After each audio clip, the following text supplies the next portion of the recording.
J'ai une question pour toi. Quand tu perçois ton salaire, qui devient plus riche avec ton argent? Ton propriétaire? Ton opérateur téléphonique? Ton assurance? La salle de sport où tu es abonné? Tes créanciers? Klarna? Le supermarché chez qui tu vas faire tes courses?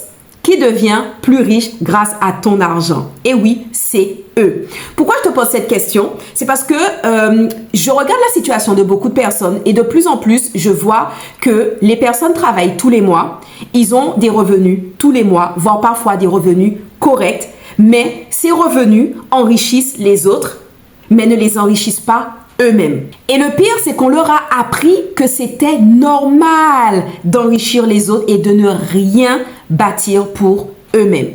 Donc aujourd'hui, dans cette vidéo, je vais t'apprendre comment commencer à construire quelque chose, pas pour les autres, parce que ça, tu le fais depuis des années, peut-être depuis 10 ans, voire depuis 15 ans, voire 20 ans. Non, je vais te montrer comment construire quelque chose cette fois-ci pour toi. Bienvenue sur cette chaîne Règle tes comptes. Donc moi, je suis Mylène. Si tu me découvres pour la première fois, je suis une ancienne surendettée. Donc je sais de quoi je te parle quand je prends ma caméra et que je m'assois devant ma caméra pour te parler de toutes les galères que peut-être toi tu traverses et que j'ai aussi traversé pendant très longtemps dans ma vie avec un mauvais rapport à l'argent, avec un stress permanent avec mes finances, avec un découvert qui avoisinait quasiment tous les mois les 2000 €. Oui. Donc, je vais pas te faire la liste des anecdotes de tout ce que j'ai vécu pendant plus de 8 ans. Et je suis aussi assistante sociale depuis plus de 14 ans. Donc, ici, si tu es tombé sur ce compte, ici, on parle de budget. Mais je parle pas que de budget, que oui, 5 erreurs pour ne pas faire ci, voilà 4 étapes pour pouvoir tel truc. Non. On va parler de ça. Mais j'ai envie surtout de pouvoir décrocher un déclic afin que tu comprennes certaines choses que le système ne te montre pas avec ton argent, ok? Et aujourd'hui, ça commence par cette vidéo, ok? Tu construis rien pour toi. Mais pendant ce temps, tous les mois, sans te rendre compte, tellement c'est devenu normal pour toi, tu es en train d'enrichir les autres. Reste assis, prends des notes et surtout, abonne-toi si ce n'est pas encore fait. On t'a appris à payer, mais on t'a pas appris à construire. Oui. Depuis tout petit, on nous a appris, travaille, trouve un emploi, paye ton loyer, paye tes factures, paye tes crédits, paye tes impôts, paye. On va en faire une chanson, hein? Payer. Mais à quel moment on nous a appris à construire? Dis-moi ça. À quel moment qu'on t'a appris à créer une épargne, à préparer l'avenir de tes enfants, à bâtir une sécurité financière, à faire travailler l'argent pour toi? À quel moment qu'on t'a dit que tu ne peux pas vivre avec une seule source de revenus? Tu dois investir. À quel moment qu'on t'a appris à faire de l'investissement? Rarement. Et ce n'est pas de la faute de nos parents, hein, parce que eux-mêmes, ils nous ont transmis ce que eux-mêmes, ils savaient. Et le plus souvent, ils ne savaient pas grand-chose sur la gestion financière. Mais aujourd'hui, c'est à toi, à moi, à nous de briser ce cycle. Et quand je dis briser ce cycle, ça veut dire que c'est pas que pour toi que tu vas briser ce cycle, mais c'est pour toute la génération après toi. C'est pour ton entourage, c'est pour ta descendance. Tu m'as compris? Parce que la vérité, c'est qu'aujourd'hui, ton argent fait grandir les projets des autres. Quand tu paies ton loyer, tu contribues au patrimoine de ton propriétaire. Quand tu vas faire tes courses au supermarché, tu es en train de contribuer à la croissance des grandes enseignes. Quand tu payes ton abonnement téléphonique, tu es en train de contribuer à la croissance de ton opérateur.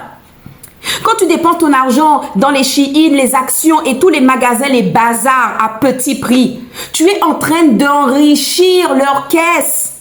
Et pendant ce temps, qu'est-ce que tu construis pour toi?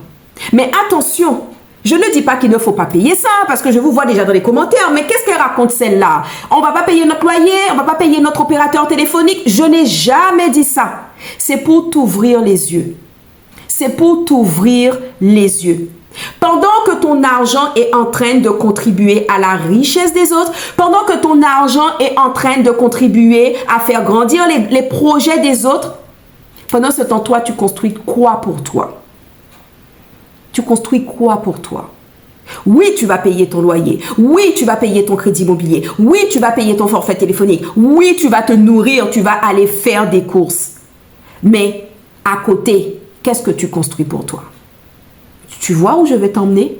D'ailleurs, dis-moi en commentaire si on t'a appris à construire une sécurité financière ou si on t'a appris à juste payer. Ça m'intéresse et ça m'aide aussi à savoir les sujets qui vous intéressent sur cette chaîne. Et si ce n'est pas encore fait, n'hésite pas à t'abonner, à activer la cloche pour ne rater aucune autre vidéo. Autre vérité que je remarque, c'est que tu passes toujours en dernier, alors que c'est toi qui vas travailler du 1er au 31.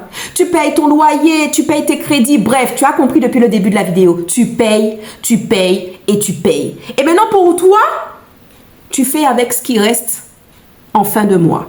Mais toi et moi, on sait très bien qu'il reste jamais rien. Après tu dis, oh, quand j'aurai plus d'argent, j'épargnerai. Ça fait combien d'années que tu es en train de te raconter cette fausse histoire? Ça fait combien d'années? Parce que la vérité, aujourd'hui, si je te demande combien tu as de côté, est-ce que tu as un bon fonds d'urgence? Est-ce que tu as une épargne de précaution? Est-ce que tu as tout ça?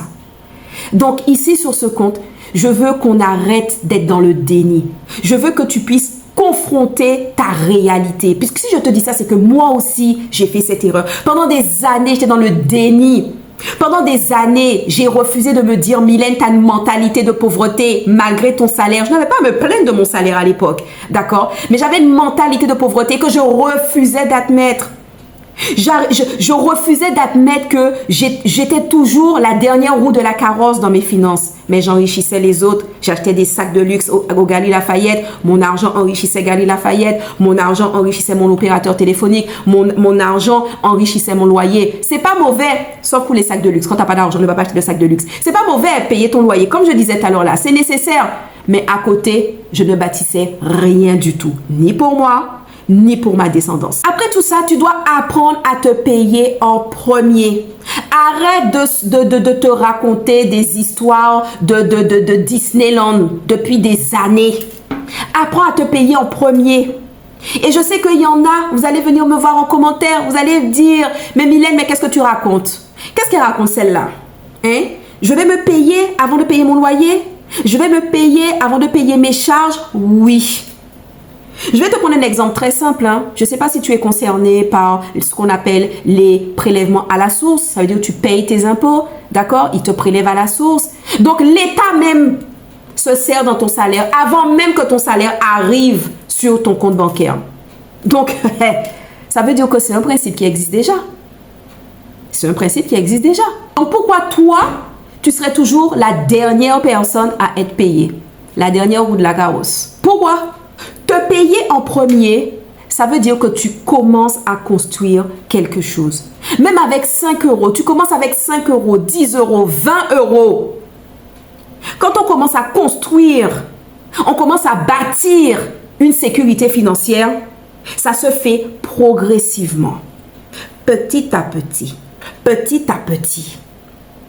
Mais je vois que les personnes qui veulent bâtir quelque chose, une sécurité financière, qui veulent bâtir une stabilité, tout de suite, ils veulent brûler les étapes. Tout de suite, ils veulent mettre 50 euros de côté, 100 euros de côté. Non, calme-toi. Je sais que nous vivons dans une société où tout est rapide. Nous vivons dans une société micro-ondes. On n'a plus le temps de se poser. On n'a plus le temps de réfléchir. On n'a plus le temps de ça. Moi, je te demande, fais-le. Pose-toi. Arrête d'être comment dire, à brûler les étapes. Arrête d'être dans la précipitation. Pose-toi. Et commence à bâtir ta sécurité financière petit. Commence par 5 euros. Commence par 10 euros. Mais ça ne veut pas dire que tu vas mettre 5 euros tous les mois. Non. Non, non. Tu vas t'améliorer. Tu vas apprendre.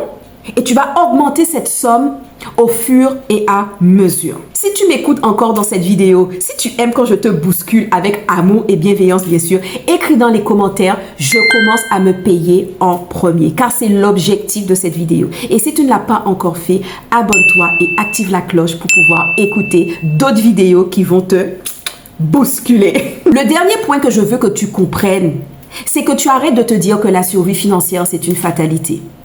Peut-être que toi, depuis des mois, peut-être depuis des années, tu survis tous les mois. Tu connais une asphyxie financière. Tu as peur des imprévus. Tu n'as pas de coussin de sécurité. Tu vis en mode pompier tous les jours. Tu vis en mode urgence tous les jours. C'est ça la survie financière. Ok. Et pour toi, tu penses peut-être que c'est une fatalité. Non, c'est pas une fatalité. Ok, c'est pas une fatalité. Peut-être que vous allez me dire dans les commentaires que oui, Mylène, je n'ai pas assez d'argent. Oui, Mylène, mon salaire est trop petit. Oui, Mylène, quand j'aurai une augmentation dans mon travail, là, je pourrais sortir de la survie financière. Non. Je pense que j'ai accompagné suffisamment de personnes en coaching pour comprendre une chose. Le changement commence rarement par une augmentation de salaire. Le vrai changement, ça commence par une prise de conscience. Le jour que tu comprends que ton salaire ne doit pas te servir uniquement à payer tes factures, ne doit pas te servir uniquement à payer ton bailleur, ne doit pas te servir uniquement à payer tes courses, mais que ton salaire doit te servir à construire ta sécurité financière pour toi, ton entourage, tes enfants, tes futurs enfants, voici là que le changement commence. Dans tout ce que je viens de te partager, tu dois retenir que ton problème n'est peut-être pas ton salaire. Et je vais même dire que ton problème n'est pas ton salaire. Mais ton problème est peut-être le fait que personne ne t'a appris à bâtir. On t'a appris à consommer, on t'a appris à dépenser, on t'a appris à payer, mais pas à construire. Et tant que tu continueras à passer en dernier, tu vas continuer à être la dernière roue de la carrosse dans ta propre vie financière, tu continueras toujours à enrichir tout le monde, sauf toi. Donc, si aujourd'hui tu veux sortir de cette survie financière, tu veux enfin apprendre à épargner, tu veux enfin apprendre à préparer l'avenir de tes enfants, à préparer peut-être ta retraite, à préparer en gros une sécurité financière pour que tu arrêtes d'être dans l'urgence tous les mois, ok? Lis la description qui est sous cette vidéo et je vais t'expliquer comment je peux t'accompagner individuellement à atteindre ces objectifs. Et d'ailleurs, dis-moi en commentaire, quelle est cette première action que tu vas faire pour que tu puisses continuer à construire quelque chose pour toi et non pas que pour les autres?